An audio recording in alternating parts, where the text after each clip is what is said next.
Ano naman at sumunod po sa akin. Gusto ko eh. Wala ba tayong dito pista? Ano picture natin natin? Okay. KB Malaya Philippines Incorporated, Cabinet Malaya Laguna Incorporated, National Executive Council. Out of office. Okay, pagbanggit ko ng pangalan, sabihin ko ng pangalan ay, sabihin ko ng pangalan, having been appointed as pagbanggit ko yung position sa organization,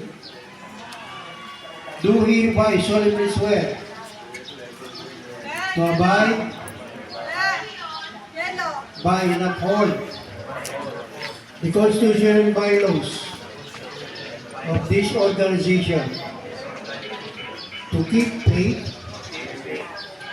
and to put into practice the noble and democratic principles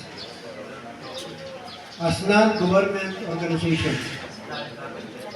Further, I will perform my duties to the best of my abilities and capacities without fear and favor, and with the aim of furthering the purpose of this organization.